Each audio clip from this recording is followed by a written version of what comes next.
Honorable Election Commissioner Dr. Sukhbir Singh Sandhu ji, Honorable Election Commissioner Dr. Vivek Joshi, Secretary General of International IDEA Dr. Kevin Kansas, Director General of IIIDM Mr. Rakesh Verma, heads of electoral commissions and election management bodies from across the world, excellencies from missions in India, chief electoral officers from various states and union territories of India, distinguished delegates from Indian Institute of Technologies, Indian Institute of Management, National Law Universities, Universities of India, legal experts, media experts, ladies and gentlemen, today I stand before you to inaugurate this 3-day international conference, which is being held in New Delhi. First of all, let me welcome our international delegates, and I hope that our team has been able to take care of you all well and you all are comfortable. India, as we say, is the mother of democracy. When we met each other outside this hall, at the backdrop, you could see the stupa and the pillar of Ashoka, popularly known as where democracy began. It is 600 BC, before the current era. If you would have noticed, at the backdrop itself was a hymn in Sanskrit of Atharva Veda, which is again a millennium before the current era, which talks about village samitis and committees. The backdrop of this conference also talks about Koduvalai, which was a system of voting. And as mentioned in Tamil sculptures, which is 1000 after the current era. All these pointers bring all of us together, not only to celebrate the democracy, but also to understand the future path, the challenges, the expectations of the electors, and how to make this process much, much more smoother, transparent, free, and fair. I should take you all towards a journey and explain as to how Indian elections become one of the largest exercise on planet year after year in terms of logistics, numbers, and transparency. The last year Lok Sabha elections, more than 1 billion voters, more than 640 million exercised their franchising, more than 1 million polling stations, and roughly 1.8 to 2 crore people involved in this exercise is a feat which is recorded in the docu-series which you just saw a small glimpses of it, and many publications which the Election Commission has brought. Each booth polling booth in India roughly has around 970 electors, roughly 300 houses. And the responsibility of the electors and ensuring that all the eligible electors are included in the electoral roll is vested with a booth level officer. The booth level officer is the foundation and is the foundational pillar for the electoral democracy in India. Indian elections, as our constitution says, has been divided into two broad segments. One is the preparation of electoral rolls, and two is the conduct of elections. And as all of you would agree, which we will deliberate in our plenary also, that pure electoral rolls, including each and every eligible elector as per law,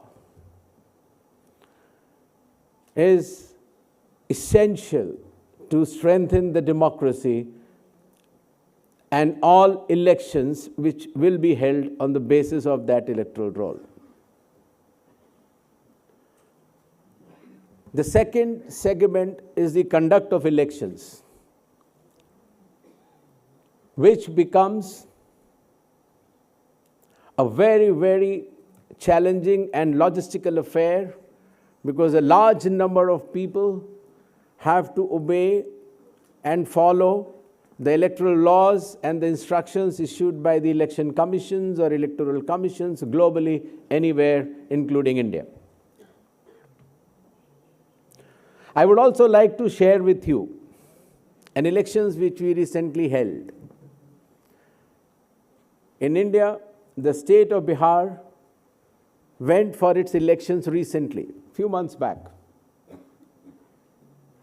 The first step was purification of electoral rolls, including eligible electors. That stage got completed, and under electoral laws, there is a provision for the elector of any assembly segment to file appeals, so that no wrong name gets included and no right name gets excluded. And you will be amazed with the efficiency of the booth level officers, the electoral registration officers, and the chief electoral officer of Bihar, that out of 75 million electors, the number of appeals were 0. Amongst tight public scrutiny and the watch of all citizens in Bihar and across the country, the electoral rolls were finalized, and then the elections were held. And another feat which was achieved in these Bihar elections were, we had polling on 2 dates, 6th November and 11th November. Nearly 1 lakh polling stations. And once again, a leading question, how many repolls were required? 0. That was the level of efficiency which was attained by our returning officers, our sectoral magistrates, and our presiding officers in each and every polling booth. And of course, the results showed that few seats were tightly contested with around 3 lakh votes in each seat, but then 25 could be the margin of one or the other. I mentioned these Bihar elections to you because to give you a feel that the level of contestation and precision required by the electoral management bodies, not only in India, but globally, would have to meet these expectations. During this 3-day conference, which has been carefully designed by Mr. Rakesh in Triple IDM and Mr. Kevin from International IDEA, The entire electoral process has been segmented into 36 verticals, along with 7 global themes. And each of these 36 verticals being convened by 36 chief electoral officers of India